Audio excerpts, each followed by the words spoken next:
알리 하메네이 폭사로 시작된 전쟁. 그 뒤 외교 안보를 실질적으로 총괄하던 알리 라리자니가 딸의 자택에서 숨졌고 솔레이마니 등 정권을 떠받치던 군부의 두 축과 정보수장까지 사망했습니다. 이제 생존자는 대통령인 페제시키안과 최고 지도자 모스타바 정도입니다. 여전히 모습을 드러내지 않는 모스타바는 라리자니 장례식에 맞춰 SNS를 통해 흘린 피 한 방울마다 그 상응하는 대가가 따를 것이라고 강조했고 이란 혁명 수비대는 지옥의 문을 열겠다며 곧바로 보복에 나섰습니다. 관련 영상 보고 대담 시작하겠습니다.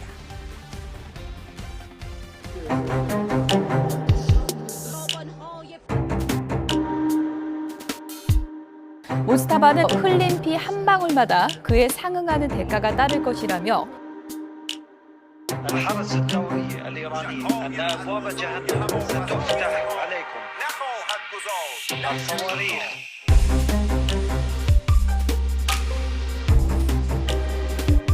집속탄은 요격이 어렵고 피해가 커서 국제사회가 금지하는 악마의 무기로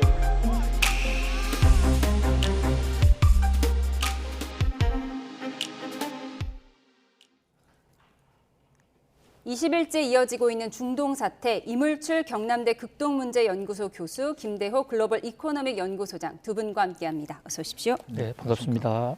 네, 이란의 수뇌부가 줄줄이 사망하고 지금 페제스키안 대통령과 최고 지도자 모스타바 정도가 남았습니다. 이스라엘의 최종 묘포는 역시 모스타바일 텐데요. 그래서 이렇게 모습을 꽁꽁 숨기고 나타나지 않는 걸까요? 저는 사실 이 모스타바가 또 제거된다고 해도 또 새로운 지도자가 임명이 되고 또 나타날 것 같아요. 예. 우리가 이제 어떻게 보면 북한이나 이란처럼 어떻게 보면 이제 약간 이제 권위주의 체제를 연구하다 보면요, 사실 이제 이 권력이 최고 지도자에 집중되는 경향이 있긴 하지만. 예. 이란 같은 경우는 워낙 미국의 공격을 빈번하게 받다 보니까 특히 이제 이스라엘 공격도 자주 받았죠. 그러다 보니까 최고 지도자들이 지금 단계적으로 계속 제거되고 있잖아요. 여기에 맞는 나름대로의 새로운 지도부, 그러니까 보다 시스테믹한 그런 지도 체계들을 이게 갖춰놨다고 보는 거거든요. 그걸 왜 저희들이 그렇게 판단하는가 하면 지금 이제 미국이나 이스라엘의 군사적 공습에 대응하는 그런 자세라든가 또 실질적으로 굉장히 전략적인 움직임들, 그리고 굉장히 급소를 또 공격하는 이런 여러 가지 그 현상들을 보면 이게 이제 최고 지도자에 의존하는 어떤 지휘 체계, 명령 체계가 아니라 예. 뭔가 좀 체계적인 그런 어떤 시스템에 의해서 움직이고 있는 그런 흐름들이 있어서 이 최고 지도자가 제거된다고 해도 또 다른 지도자가 등장을 해서 지금 미국이나 이스라엘에 대응할 가능성이 높다. 저는 일단 그렇게 봅니다. 그러니까 대체제는 충분하기 때문에 지도부 그렇죠. 한두 명 사살한다고 해서 정권을 무너뜨릴 수 없다, 이런 의견을 주신 건데요. 이 라리자니 암살에 이란은 지옥의 문을 운운하면서 특히 모스타바는 피 한 방울마다 대가를 치를 거라고 했습니다. 이렇게 가혹한 복수를 예고했는데 피해 복수의 일환일까요? 악마의 무기라고 불리는 이 집속탄 미사일을 날리는 장면도 포착이 됐습니다. 화면 함께 보면서 설명을 좀 드리겠습니다. 이란이 이스라엘 공군 기지를 폭격하는 장면을 보여드릴 텐데요. 폭탄 B라고 해도 과언이 아닐 정도로 악마의 무기로 불리는 집속탄입니다. 이 집속탄의 위력을 볼 수 있는 화면도 보여주시죠. 어제 소형 집속탄 한 발이 떨어진 텔아비브의 한 가정주택인데 이 천장에 이렇게 구멍이 뚫리고 집안은 그야말로 산산조각으로 변했습니다. 이 집에 살던 70대 부부가 숨진 것으로 알려졌습니다. 이 집속탄이라고 하는 게 클러스터 범이라고 해서 그러니까 미사일 수백 개가 동시에 투하되는 그런 거죠. 이제 보통 모탄하고 자탄이 있습니다. 예. 그러니까 모탄 안에 자탄이 수십 발 또는 수백 발이 장착되어 있습니다. 그러면 이제 이 모탄이 터지면 이 자탄이 다 터지는 거거든요. 이 터지면서 이제 비처럼 쏟아 내린다고 해서 예. 강철비라고 또 표현도 하고요. 강철비. 근데 이 무기는 사실 사용해서는 안 될 가장 잔인한, 가장 비인도적인 무기로 규정이 되어 있고 이 무기를 사용하는 정권은 사실 어떻게 보면 이제 마카파식 정권이 취할 수 있는 마지막 공격 수단이거든요. 그동안은 사용한 적이 거의 없었나요? 거의 없죠. 왜냐하면 이거는 이제 군사 어떤 시설이라든지 뭐 군인들만 대상으로 하는 게 아니라 이 자탄이라는 것은 그냥 무차별적인 그 희생자를 만들어내는 그런 무기입니다. 그러다 보니까 이거는 가장 비인도적이고 가장 잔인한 무기라고 유엔에서 규정을 했거든요. 그 사용해서는 안 될 무기를 사용했다는 것은 그만큼 지금 이란에 갖고 있는 정오감이라 그럴까요? 이스라엘에 대한 정오감이 깊다 이렇게 봐야 될 것 같고요. 이 또 집속탄이 갖는 장점은 이 아이언돔과 같은 대공망으로서는 막을 수가 없는 겁니다. 워낙 이게 자탄이라고 해서 뭐 수백 발의 이게 폭탄이 터지면 이걸 막을 수가 없는 거거든요. 이제 그런 무기이기 때문에 이란이 지금 어떤 상황이 있는지 얼마나 지금 분노에 차 있는지 이걸 보여주는 아주 상징적인 무기 사용 그 양태다 이렇게 얘기할 수 있겠죠. 예, 그러니까 강철비, 악마의 무기라고 불리는 집속탄까지 사용한 건 이란이 지금 금도를 넘고 있다 이렇게 말씀을 해주셨습니다. 이렇게 이란이 대대적인 복수를 하고 있긴 하지만 이란 지도부가 불안할 수밖에 없는 이유는 이스라엘이 이 이란 지도부를 너무나 잘 찾아내고 있기 때문입니다. 라리자니는 공습을 피하려 거처를 계속 옮겨왔는데 이스라엘은 도대체 어떻게 찾아낸 걸까요? 그림을 함께 보시죠. 이 모사드와 함께 이스라엘 정보 역량을 뒷받침하는 비밀 첩보부대 8200부대의 해킹 능력이 결정적이었다고 합니다. 8200부대 테헤란 시내 교통망과 CCTV를 장악한 상태였는데요. 라리자니는 테헤란 동부 은신처 중 하나인 딸의 집에 숨어 있었지만 이스라엘 측은 이렇게 CCTV로 라리자니가 탄 차량 번호판을 인식해서 초단위로 이동 경로를 추적했고 라리자니가 딸 집에 들어간 뒤 미사일을 떨어뜨렸다고 합니다. 네, 그러니까 이스라엘의 이 정보력 어떻게 이게 가능한 건가요? 그러니까 차 번호판을 인식을 해서 어디로 들어갔는지를 알아냈다는 건데 지금 이렇게 이스라엘 정보 부대들이 이스라엘 텔아비브보다 이 이란 테헤란을 더 잘 알고 있다 이런 얘기도 나오더라고요. 이제 이런 영화들 그러니까 이스라엘의 정보기관인 모사드 관련된 영화들이 많이 만들어졌습니다. 그 영화를 보면요, 사실 이게 영화의 한 장면이랑 비슷하거든요. 네. 모사드가 현지의 어떤 타겟이 정해지면 표적물이 정해지면 그 표적물과 관련된 모든 인물들에 대한 그 접촉이라든지 관련 정보를 수집을 합니다.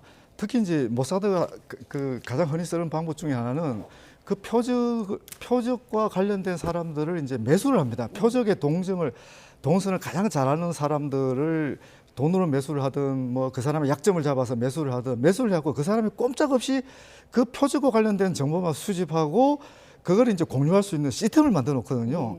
그게 며칠 만에 준비하고 이런 게 아니라 뭐 수년, 수십 년간 추적하는 경우도 많고요. 그리고 이제는 AI 기술이 발전이 돼 있어서 뭐 인공위성을 활용한다든지 방금 우리 화면에서 본 것처럼 해킹하는 방법을 쓴다든지 각종 뭐 은행 계좌를 추적한다든지 뭐 CCTV 추적한다든지 통신 감청을 한다든지 워낙 다양한 방법이 많거든요. 이 모든 것을 가장 신속하게 효율적으로 통합적으로 관리할 수 있는 AI 지금 소프트웨어가 만들어져 있거든요. 그러니까 이번 전쟁에는 그걸 사용했다고 지금 하는 거거든요. 그래서 지금 이 표적물이 한두 명이 아니라 이미 어떻게 보면 아까 우리 초반에 얘기했듯이 미래의 어떤 북한의 이란의 최고 지도자가 될 사람들까지 이미 다 블랙리스트 올려놓고 지금 동선을 추적하고 있다. 그 관련 정보를 지금 다 축적해 놓고 있다. 이렇게 보는 게 합리적인 판단일 겁니다. 그런데 모즈타바는 아직 못 찾은 것 같아요. 그건 저도 모르겠습니다. 네. 그야말로 경제 전면전으로 치닫고 있습니다. 이스라엘과 이란은 에너지 시설 폭격을 주고받으면서 전장은 계속 넓어지는데요. 트럼프 대통령이 이게 계속되면 이란 최대 가스전을 완전히 날려버리겠다. 무시무시한 경고까지 했습니다. 화면 함께 보시죠. 네, 이스라엘이 폭격을 감행한 사우스 파르스 가스전은 이란뿐 아니라 세계 최대 가스 생산 시설로 꼽히는 곳으로 이란과 카타르가 공동 소유하고 있습니다. 이번 전쟁이 시작된 뒤 이란의 에너지 생산 시설이 공격받은 건 이번이 처음인데 이란은 곧바로 카타르 핵심 가스 시설에 보복 공격을 단행했습니다. این هشدار قاطع و خط و نشان برای جنایتکارانی است که تعرض به بخشی از زیرساخت‌های سوخت و انرژی ایران در جنوب کشور داشتند. 트럼프 미국 대통령은 이스라엘의 이번 공격엔 가담하지 않았다면서도 이란이 카타르의 가스 시설을 추가로 공격할 경우 이란 최대 가스전인 사우스 파르스를 완전히 날려버리겠다고 위협했습니다. 네, 레드라인을 넘은 걸까요? 지난 7일 석유 저장 시설은 공격한 적 있어도 이렇게 가스 생산 시설을 타격한 건 처음이죠. 그렇습니다. 유럽 중동 전쟁에서 결코 일어나지 말았어야 될 그렇게 우리가 희망했던 가스전이나 유류 탱커 같은 데에 대해서 그동안에는 양측이 다 자제해 왔는데요. 자, 밤사이에 이스라엘이 이란의 가스전을 기습으로 공격을 했습니다. 거기에 대해서 이란은 또 카타르의 가스전을 공격을 했는데요. 이번에 공격이 일어난 이 가스전은 세계 최대의 LNG 생산지대입니다. 어마어마한 곳입니다. 지금 매장량도 전 세계 약 한 10%가 넘어가고 또 공급량은요, 지금 전 세계 20% 정도를 바로 카타르 가스전에서 공급받고 있습니다. 우리나라도 물론 여기서 압도적인 가스전을 공급받고 있는데요. 자, 일각에서는 가스전 공급받으니까 국제 유가가 올랐다. 그런데 국제 유가하고 가스는 사실 같은 게 아닙니다. 유가는 유가대로, 가스는 가스대로 따로 가격이 나가는데 문제는 이 가스는 국제 공통의 거래 시스템이 없어요. 지역마다 다 다르고 조건마다 다 다르기 때문에 시세를 측정할 수 없기 때문에 연구기관도 또 언론들도 쓰지 못하는데 지금 그 가스값이 몇몇 지역을 확인해 보면 60%, 70% 올랐습니다. 지금 원유는 110달러, 브렌트유가 110달러 됐다면 종전에 비해서 한 10% 정도 올랐는데 가스는 80%까지 올랐단 말이죠. 그야말로 대란이 일어났다. 자, 이게 그렇게 그러면 왜 이스라엘은 이 이란의 가스 생산 시설을 쳤을까? 트럼프 대통령의 국제 유가가 오르거나 LNG 가격이 오르면 중간 선거도 있고 굉장히 불리할 텐데 이 대목은 뭐 전략적인 판단을 저희들이 다 이해할 수는 없지만 아마도 이스라엘 입장에서는 전쟁 조기에 끝나는 것을 막기 위해서 더 확전으로 가기 위해서 또는 이 만약에 조기 전쟁이 됐을 때 이스라엘의 경제적 기반을 완전히 파괴해버리겠다는 그런 어떤 성부수를 던진 것 같은데요. 이란도 피해가 크지만 지금 이 타격을 받은 그 가스전이 공동 소유 정도가 아니고요. 그 현지에 가보면 지하에 서로 연결이 돼 있습니다. 같은 광구예요. 지하 3,000m에 서로가 연결되어 있는데 카타르하고 이란이 가장 가깝습니다. 혹처럼 나왔는데 자, 이게요. 가스는 석유하고 달라서 압력에 굉장히 민감한데 만약에 이란에서 가스를 못 꺼내지 않습니까? 그러면 그 압력에서 그 가스가 카타르로 다 갑니다. 그러니까 이란 입장에서는 자기 가스가 공격을 받았으면 카타르를 때리지 않을 수가 없는 거죠. 카타르를 안 때리면 자기 나라에 있는 가스가 카타르로 다 지하에서 움직입니다. 그러다 보니까 어떻게 보면 이란 입장에서는 정당방위다. 그렇지만 전 세계가 볼 때는 이것은 가스를 담보로 한 인질극이다. 지금 다행히 겨울이 아니어서 조금은 덜할지 모르겠습니다만 시간을 두고 국제 유가나 물가에 지는 영향이 굉장히 클 것으로 보여지고요. 더더군다나 이번에 피폭을 받은 카타르나 이란이나 당분간 6개월, 뭐 빠르면 6개월, 늦어도 1년 내에는 다시 생산하기 어려울 정도의 피폭을 입었다는 보도도 나오고 있거든요. 그게 사실이라고 그러면 이 마지노선을 넘었다. 세계 경제 충격은 생각보다 훨씬 더 클 것이다. 이렇게 우려가 됩니다. 이스라엘의 이란 가스전 공격에 대해서 지금 트럼프 대통령은 나는 몰랐다라고 하면서 한 번 더 이란이 카타르 가스시설 공격하면 다 없애버리겠다라고 지금 위협하고 있는 상황입니다. 대체 트럼프의 속내를 알 수가 없는데 동맹들의 도움이 필요 없다고 했던 트럼프 대통령이 또 오늘은 호르무즈 해협을 이용하는 국가가 책임지도록 하는 방안을 거론했는데요. 오락가락 트럼프의 진위는 대체 뭘지 화면으로 정리해 보겠습니다. 첫 파병 얘기를 꺼냈을 때는 우리나라 등 5개국에게 군함을 보내달라 하더니 다음 날에는 7개국이라고 했죠. 갑자기 2개 나라가 늘어났는데 어딘지는 아직도 안 밝혀졌습니다. 수많은 국가들이 곧 올 거라고 했다고 한 지 하루 만에 사실 도움은 필요 없었고 동맹국들을 시험해보고 싶었다고 말을 바꿨습니다. Very disappointed. I'm disappointed in a couple of other countries too. In a very foolish mistake. So this was a great test because we don't need them, but they should have been there. 그냥 시험 삼아 요청했다더니 오늘은 호르무즈 해협을 실제 이용하는 국가들이 책임지게 하면 어떻겠냐며 또다시 지원을 요청했습니다. The president is going to continue to talk to our allies both in Europe and also in the Gulf and Arab region. But of course, the president again continues to call on our allies to step up and do more. 네, 어제는 트럼프가 경로하면서 동맹국들 도움 필요 없다 그렇게 얘기하더니 오늘은 또 지원이 필요한 듯한 메시지를 냈습니다. 도대체 속내가 뭔가요? 이런 부분만 오락가락하는 게 아니고 전쟁의 어떤 명분, 목표, 뭐 지금 트럼프 대통령의 그 이란 전쟁 관련된 성명을 보면요, 뭐 어제 다르고 오늘 다르고 일관성이 없죠. 그러다 보니까 더 이제 국제사회로부터 신뢰를 지금 잃어버리는 그런 부분도 있는데, 이제 트럼프 대통령의 동맹관을 우리가 한번 봐야 됩니다. 그리고 트럼프 대통령 동맹관은 무임승차는 허용하지 않겠다. 어떤 동맹이라도 네. 비용과 관련된 리스크를 부담하지 않으면 그 함께 가지 않겠다. 뭐 그런 얘기를 하는 거고, 또 이제 이런 그 동맹관을 가지고 우리는 거래적 동맹관이라 얘기하거든요. 모든 것을 돈으로 계산을 하는 거죠. 그러니까 이제 혜택을 보는 동맹이 책임을 져라. 이제 그런 논리인데, 사실 이제 그런 논리하고 또 이 전쟁에 함께 참전하는 문제는 전혀 다른 문제라고 지금 봐야 되거든요. 그래서 이제 나토 얘기도 많이 나오는데, 나토가 미국이 주도하는 전쟁에 집단적으로 참여한 적은 딱 한 번밖에 없습니다. 그거는 9.11 테러 같은, 네. 그거는 이제 누가 봐도 큰 재앙이잖아요. 그리고 그거는 분명히 잘못된 행동이었고, 그러다 보니까 이제 2001년에 아프가니스탄 공격할 때, 그때 이제 나토가 집단적으로 딱 한 번 참석했어요. 같이 참전을 했어요. 그리고 단 한 번도 나토 차원에서 집단적으로 참전한 적이 없습니다. 네. 그리고 이제 2003년에 이라크 전쟁도 미국이 벌였잖아요. 그때도 사실은 개별 국가 차원에서 한두 나라가 참여를 했지, 나토가 조직적으로 집단적으로 참여한 적이 없거든요. 그러니까 제 얘기를 왜 하냐면, 전쟁의 명분과 목적이 명확하지 않다. 예를 들면 과거에는 뭐 유엔 안보리 차원에서라도 뭐 결의를 해서 저 나라는 국제 평화에 심대한 지금 그 해악을 끼치고 있다. 그리고 우리가 다 모든 나라들이 힘을 모아서 저 나라는 우리가 어떤 식으로 힘으로라도 제압해야 된다. 이런 논리가 통했잖아요. 근데 지금 트럼프가 지금 주도하고 있는 이란 전쟁은, 물론 이스라엘하고 주도하는 전쟁에 대해서는 지금 명분과 목적에 대해서 지금 동의를 안 하고 있는 거예요. 나토도 그렇고 다른 많은 동맹국도.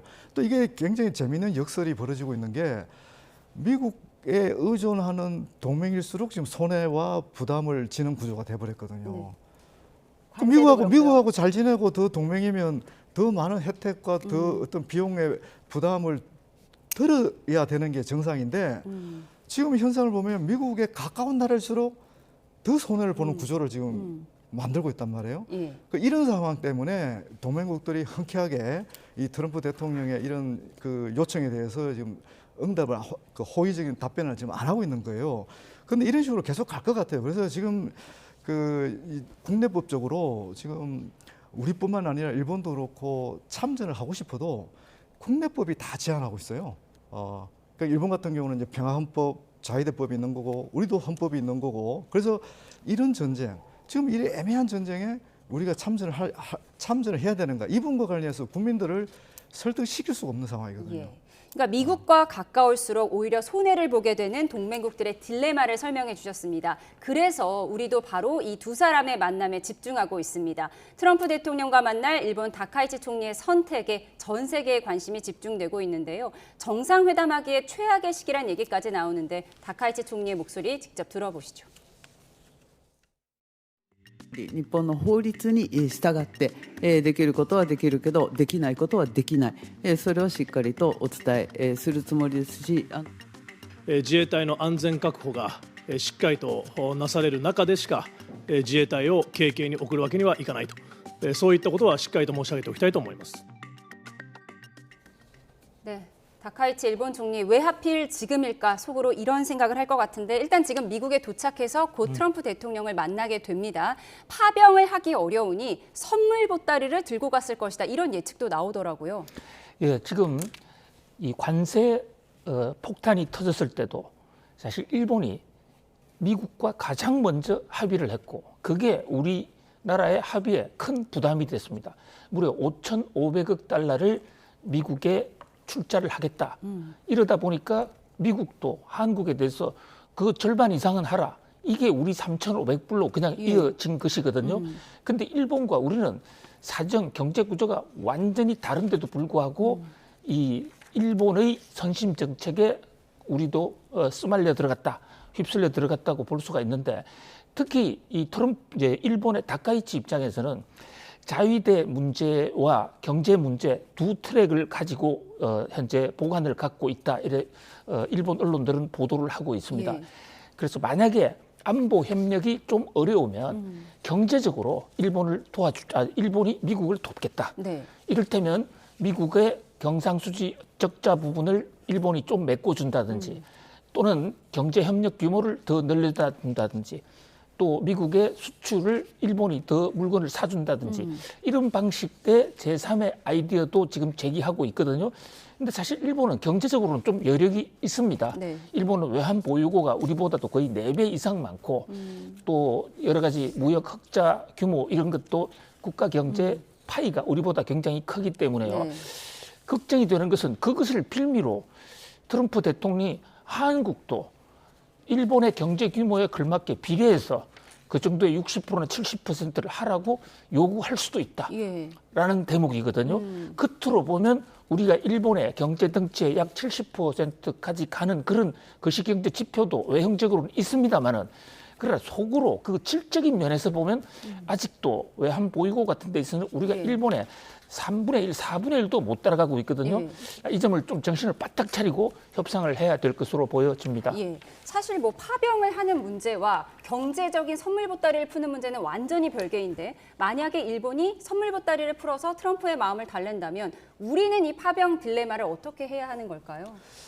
지금이 어느 때보다 그 한일 공조가 필요한 시기가 아닌가 그렇게 보여져요. 왜냐하면 지금 우리 한국하고 일본의 처지가 매우 비슷하거든요. 호르무즈 해역 이용과 관련해서 그런 맥락에서 지금 당장 파병은 어렵다는 입장은 아마 그 일본 입장이나 우리 입장이나 아주 흡사하거든요. 결국 이제 이 국회 동의를 얻는 문제라든지 아까 말씀드렸던 국내법적인 어떤 절차를 받는 과정, 이 과정을 거치는 과정 자체가 수개월이 걸릴 수도 있기 때문에 예. 실질적으로 도움이 안 될 수도 있는 그런 상황이에요. 그러다 보니까 우리 이제 김 소장님 잘 말씀하셨지만 사실은 이제 트럼프 대통령은 아마 파병이 안 된다면 다른 무엇을 얻어낼까를 아마 고민할 겁니다. 예. 그래서 미국 쪽에서 먼저 제안할 가능성이 저는 우선 높다고 생각을 하고 있고요. 그래서 거기에 부응하면 된다고 저는 생각을 하고 있는 거고, 네. 우리가 선제적으로 제안하는 것은 저는 그것도 사실은 바람직하지 않다고 보는 예. 거거든요. 지금 그리고 지금 중동 상황이 시시각각 변하고 있어요. 예. 하루가 다르게 변하고 있거든요. 그래서 미국이 원하는 그 동맹국의 역할도 지금 그게 고정불변된 상황이 아닙니다.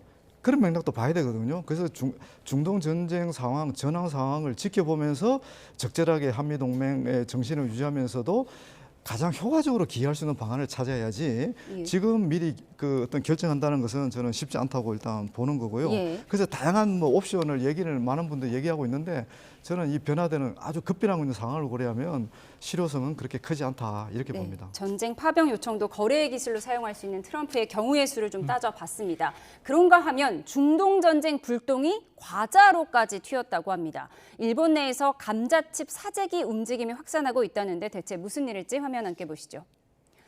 네, 에너지 수급 차질이 현실화되면서 이 아사히 신문 등의 현지 보도를 보면요, 제과업체 요마요시 제과는 감자칩 와사비프를 포함한 주요 제품 생산을 전면 중단한 걸로 전해졌습니다. 감자칩을 튀기기 위해서는 식용유를 가열해야 하고, 이 과정에서 중유 사용이 필수적인 구조인데 이 보일러 연료로 사용하는 중유 조달이 막혔기 때문입니다. 생산 차질로 이미 풀린 재고 외에는 추가 확보가 어려워서 일본의 중고거래 플랫폼에서는 이 작은 와사비프 10봉지에 3,888엔, 우리 돈으로 36,000원, 웃돈 거래가 되는 모습도 보이고 있습니다. 네, 과자 사재기가 시작됐다고 합니다. 이렇게 과자 사재기, 남의 나라 일이 아닐 것 같아요.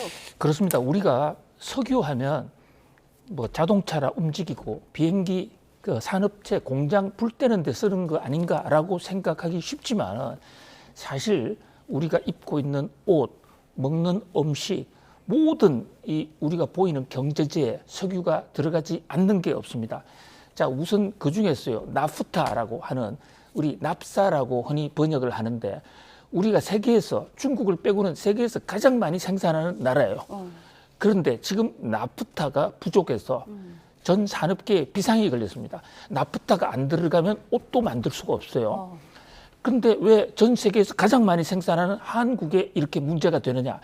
우리가 많이 생산하지만 또 우리는 그걸 가지고 많이 석유 제품으로 많이 수출하고 있는 상황인데 정작 우리나라에 쓸 것은 이 호르무즈 해협 인근에서 들어오는데 벌써 지금 3주째 한 톨도 들어오고 있지 않거든요. 그래서 정부가 긴급하게 경제 안보 품목으로 지정을 했습니다. 지정을 해서 다른 나라에 좀 대체 중국서 좀 사와라. 정부가 자금 지원까지 해주겠다 이러고 신속하게 대응을 하고 있는데 그러나 아무리 신속하게 해도 기존에 가져오는 것을 그대로 대체하기는 어려울 거거든요. 그래서 이게 만약에 전쟁이 조금만 더 길어지면요. 4월 중순부터는 대부분의 산업체에서 나프타 부족으로서 생산 일정을 중단하거나 가동 중단해야 되는 이미 뭐 롯데케미칼 같은 일부 정유 석유화학 제품 회사는 지금 불능 상황을 선언하고 생산 중단 상황에 들어가 있기도 합니다. 지금 우리가 겉으로는 그 피해를 좀 눈으로 볼 수가 없어서 그렇지 산업계에 종사하는 사람들 걱정은 정말 태산 같은 그런 상황입니다. 예, 단순히 자동차 기름이 문제가 아니라 옷이나 비닐, 우리 산업 전반에 문제가 될 것 같아서 우려되고 있는 상황입니다. 네, 지금까지 이물출 경남대 극동문제연구소 교수 김대호 글로벌 이코노미 연구소장과 함께했습니다. 고맙습니다. 감사합니다.